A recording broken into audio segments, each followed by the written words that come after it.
आप सब लोगों को नमस्कार। कल केंद्र सरकार ने जैसे ही सुप्रीम कोर्ट बंद हुआ छुट्टियों के लिए, वैसे ही उसके कुछ घंटों के बाद ऑर्डिनेंस लाके सुप्रीम कोर्ट के जजमेंट को पलट दिया। हम सब जानते हैं एक हफ्ते पहले सुप्रीम कोर्ट ने जजमेंट दिया था कि दिल्ली के अंदर अधिकारियों के ऊपर कंट्रोल, सरकारी अधिकारियों, सरकारी कर्मचारियों के ऊपर कंट्रोल दिल्ली की चुनी हुई सरकार का होगा। सुप्रीम कोर्ट ने यहाँ तक बोला था कि अगर किसी अफसर को ये पता है कि उसका मंत्री उसको उसका कुछ नहीं बिगाड़ सकता, तो वो अफसर मंत्री की क्यों सुनेगा। ये वो कोर्ट के ऑर्डर में लिखा है। तो इसीलिए कोई भी जिम्मेदार सरकार चलाने के लिए ये ज़रूरी है कि अफसरशाही और कर्मचारी जो हैं वो सीधे सीधे चुनी हुई सरकार के अंडर में आएँ। इसको कल इन्होंने 4 बजे कोर्ट बंद हुआ, 5 बजे और 10 बजे इन्होंने ऑर्डिनेंस पास करके उस कोर्ट के आदेश को पलट दिया। जिस दिन आदेश आया था उसके अगले दिन इन लोगों ने सोच लिया था कि ऑर्डिनेंस लाके इस आदेश को पलटना है, क्योंकि अगर हम सीक्वेंस ऑफ इवेंट्स देखें, जजमेंट आने के और उसको पलटने के बीच में 8 दिन है। पहले 3 दिन सेक्रेटरी सर्विसेज गायब हो गया, उसका फ़ोन ऑफ हो गया। 3 दिन के बाद सेक्रेटरी सर्विसेज निकलते हैं, कहते हैं मैं कोर्ट का ऑर्डर मानने को तैयार हूं। तो चीफ सेक्रेटरी फिर बीच बीच में गायब हो जाते हैं और सिविल सर्विसेज बोर्ड की मीटिंग होने में 3 दिन लग जाते हैं। फिर फाइनली जब सिविल सर्विसेज बोर्ड की मीटिंग होती है और एलजी के पास प्रस्ताव भेजा जाता है तो 2 दिन एलजी साहब बैठ जाते हैं उसके ऊपर। 8 दिन इन लोगों ने इस तरह से बिता दिए। ये सारे के सारे कोर्ट के बंद होने का इंतजार कर रहे थे कि कब कोर्ट बंद होगा, कब कोर्ट की छुट्टियां होगी और कब हम अध्यादेश लाएंगे। तो प्रश्न ये उठता है कि ये कोर्ट के बंद होने का इंतजार क्यों कर रहे थे कि जब कोर्ट बंद होगा तब हम अध्यादेश लाएंगे। पहले ले आते, जब कोर्ट की छुट्टियां नहीं चल रही थी, जब कोर्ट खुला था, जिस दिन अध्यादेश आया 3 दिन बाद, 4 दिन बाद, 5 दिन बाद ले आते। क्योंकि ये अंदर दिल के अंदर जानते हैं कि ये अध्यादेश पूरी तरह से गैर कानूनी, गैर संवैधानिक और जनतंत्र के खिलाफ है। इन्हें पूरी तरह से पता था कि अगर सुप्रीम कोर्ट के खुले होते हुए अगर ये अध्यादेश ले आते और हम अगर अगले दिन इसको सुप्रीम कोर्ट में चुनौती देते तो सुप्रीम कोर्ट में ये 5 मिनट भी ये अध्यादेश टिकने वाला नहीं था। तो ये चाहते थे कि सुप्रीम कोर्ट बंद हो और उसके बाद ये अध्यादेश लेके आए। अंदर खाने ये भी जानते हैं कि ये अध्यादेश 5 मिनट भी टिकने वाला नहीं है। तो क्या इस अध्यादेश की लाइफ केवल 1.25 महीने की है जब तक सुप्रीम कोर्ट बंद है? 1 जुलाई को सुप्रीम कोर्ट खुलेगा, हम इसको चैलेंज करेंगे सुप्रीम कोर्ट के अंदर और फिर सुप्रीम कोर्ट, हम जानते हैं कि ये भी जानते हैं, अंदर खाने ये भी जानते हैं कि इस अध्यादेश का क्या होगा। तो क्या ये अध्यादेश केवल इस 1.25 महीने की छुट्टियों के लिए लाया गया है? आज मैंने आप ही लोगों के चैनलों पे देखा कि ये कह रहे हैं कि हम इन्होंने रिव्यू पिटीशन फाइल कर दी है, किसी ने कॉपी भी भेजी है, शायद कर दी है या करने वाले हैं, कर दी है। रिव्यू पिटीशन का क्या मतलब रह गया? जब ऑर्डिनेंस लाके इन्होंने पूरे के पूरे जजमेंट को खत्म कर दिया तो जो जजमेंट ही नहीं बचा उसका रिव्यू का कैसा? तो रिव्यू पिटीशन तो तभी मेंटेनेबल होगी जब अध्यादेश को वापस लिया जाएगा रिव्यू पिटीशन की हियरिंग के पहले। तो ये क्या ये इंडिकेशन है कि जैसे ही सुप्रीम कोर्ट खुलेगा इस अध्यादेश को वापस ले लिया जाएगा? नहीं तो रिव्यू पिटीशन का मतलब ही नहीं है। जज तो यही कहेंगे कि भाई तुमने तो सारा हमारा जजमेंट खत्म कर दिया, तो रिव्यू पिटीशन किस बात की है? रिव्यू पिटीशन तो कुछ है ही नहीं।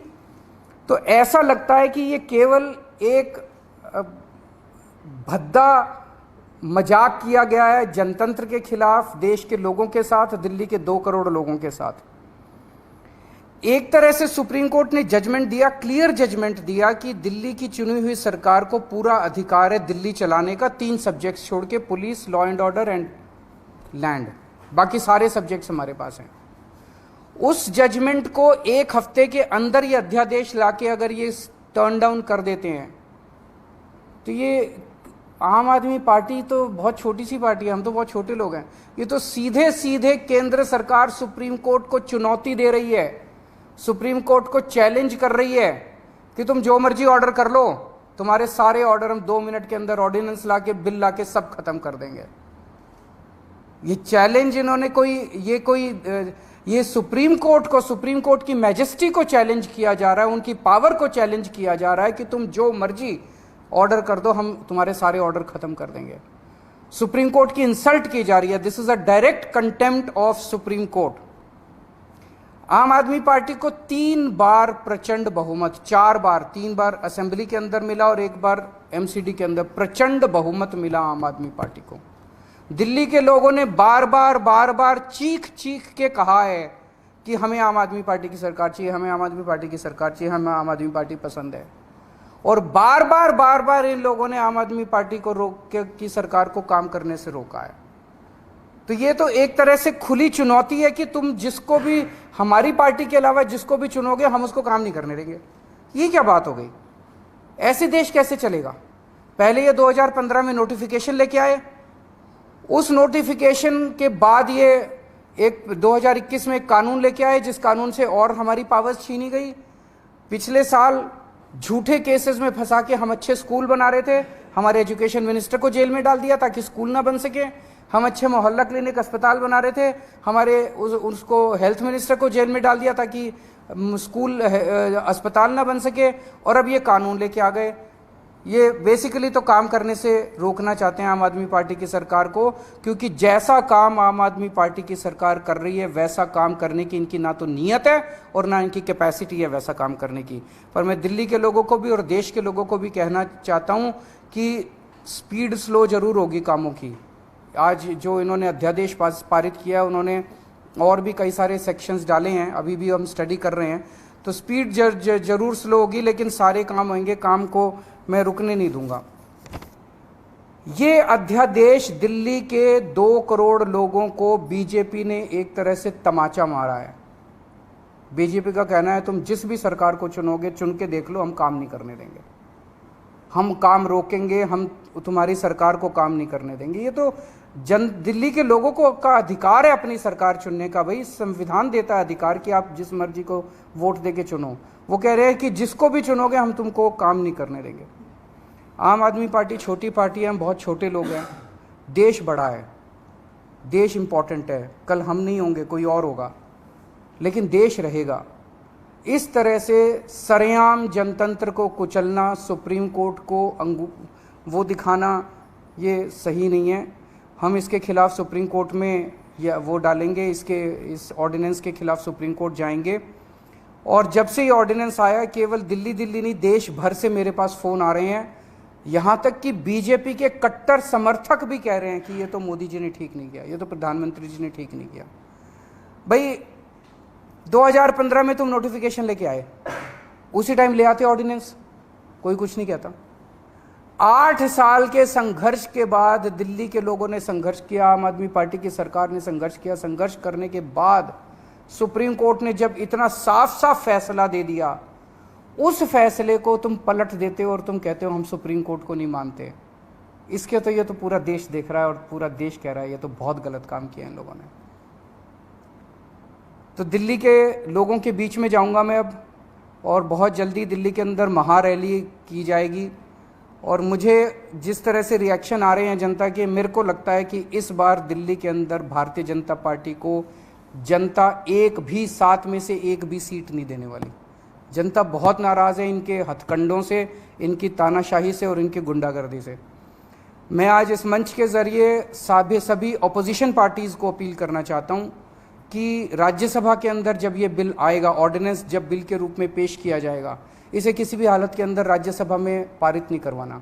मैं खुद एक पार्टी के नेताओं से जाके मिलूंगा, उनसे समर्थन मांगूंगा कि इस बिल को अपोज करना है, ये जनतंत्र के खिलाफ है। किसी भी हालत में हमें इस बिल को पास नहीं होने देना राज्यसभा के अंदर। अगर आप अभी नहीं हुई है, पर मैं करूंगा, सबसे करूंगा। वो तो सिंघवी साहब हमारे वकील हैं, वो देख रहे हैं, स्टडी कर रहे हैं। जैसे कोर्ट खुलेगा 1 जुलाई को शायद खुल रहा है, इमीडिएटली भी सबसे बड़ी कोर्ट तो सुप्रीम कोर्ट होती है, उसकी भी कॉन्स्टिट्यूशनल बेंच ने ये 5 जजेस ने जजमेंट दे दिया, उसको पलट दिया इन्होंने। बताओ, संसद कानून बने तो फिर कहाँ सुप्रीम कोर्ट ही आदेश दे रहा है कानून बनने तो आप क्या करेंगे? नहीं तो सुप्रीम कोर्ट जाएंगे ना। देखिए मैं देख रहा था आप सब लोगों ने सिंघवी साहब का इंटरव्यू किया है। Basic structure of the constitution जो है, कोई भी कानून लाके बेसिक स्ट्रक्चर, कल को अगर कोई ब्रूट मेजॉरिटी आ गई और उसने कह दिया हाँ जनतंत्र खत्म कर दिया उन्होंने संविधान से कि जनतंत्र अब नहीं होगा, वो नहीं कर सकते। ऐसा कानून नहीं आ सकता जो जनतंत्र खत्म कर दे। ऐसा कानून नहीं आ सकता जो फेडरल स्ट्रक्चर है, हमारा सेंटर अलग है, स्टेट्स अलग है, वो खत्म करे। ये सीधे सीधे फेडरल स्ट्रक्चर के ऊपर हमला है। तो इस तरह का कोई कानून भी नहीं आ सकता जो कि फेडरल स्ट्रक्चर के ऊपर हमला हो। तो कई सारे बेसिक कॉन्स्टिट्यूशनल प्रिंसिपल्स हैं, basic structure of the constitution है जिसके ऊपर हमला किया गया इस ऑर्डिनेंस के द्वारा। तो ऐसा मानना है कई सारे कानून के जानकारों का कि ये ऑर्डिनेंस जो है, या ये अगर कानून की शेप भी लेता है तो ये कोर्ट के अंदर टिकेगा नहीं। ये जो ऑर्डिनेंस पास हुआ, do you think this is no more Delhi versus centre, rather the court versus the, ये पूरी की पूरी लड़ाई अब एक तरह से सुप्रीम कोर्ट वर्सेस सेंटर है। ये केवल दिल्ली सरकार एक छोटी सी चीज हो गई है। उन्होंने तो सीधे सीधे कह दिया। इस तरह से तो ये बहुत खतरनाक चीज है। सुप्रीम कोर्ट कोई भी आदेश पारित करेगा, अगर केंद्र सरकार के खिलाफ पारित करेगा, केंद्र सरकार कानून लाके उसको पलट देगी, उनकी मेजॉरिटी है ना। फिर देश की जनता कहां रह गई? जैसे आप लोगों ने सुना होगा कि वो भी इन्होंने ऑर्डिनेंस लाके किया था, जो ईडी के डायरेक्टर की एक्सटेंशन वाला मामला था। ऑर्डिनेंस लाए थे, लेकिन अब सुप्रीम कोर्ट कह रहा है कि हम उसको, मतलब अभी जजमेंट नहीं आया, लेकिन हियरिंग के दौरान सुप्रीम कोर्ट ने कहा कि हम इसको नहीं मानते।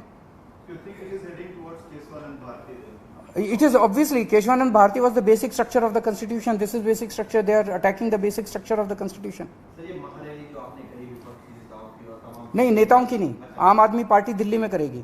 मैं दिल्ली की जनता के बीच में जाऊंगा, घर घर जाऊंगा, मैं एक एक घर में जाऊंगा और उनको बताऊंगा कि किस तरह से इन्होंने किया है। आपकी पावर को छीना है। केजरीवाल छोटी चीज है, जनता बड़ी चीज है।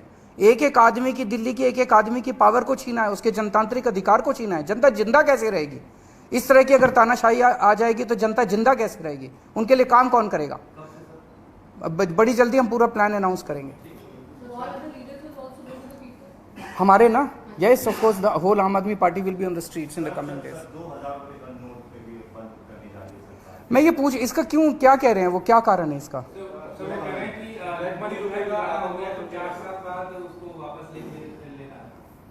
मैं तो बार बार कह रहा था कि सरकार को पढ़ा लिखा होना चाहिए। क्योंकि कभी कहते हैं कि भ्रष्टाचार खत्म करने के लिए 2000 रुपये का नोट लेके आए, कभी कहते हैं कि भ्रष्टाचार खत्म करने के लिए 2000 रुपये का नोट हटा दिया। तो मतलब कुछ समझ नहीं आ रहा कि सरकार कर क्या। पूरा देश को लाइनों में लगाए रखते हैं, पूरा दिन लाइनों में लगाए रखते हैं, हर 3-4 साल में लाइनों में लगा देते हैं। ये अच्छी चीज़ नहीं है, ये अनप्रोडक्टिव काम है। जनता को अपने परिवार पालने के लिए और अपना काम करने के लिए उसमें लगना चाहिए, ना कि बैंकों के अंदर जनता लाइनों में लगी है नोट बदलवाने के लिए। तो आप समझ ही रहे हैं उसके कारण क्या है। शुक्रिया, थैंक यू।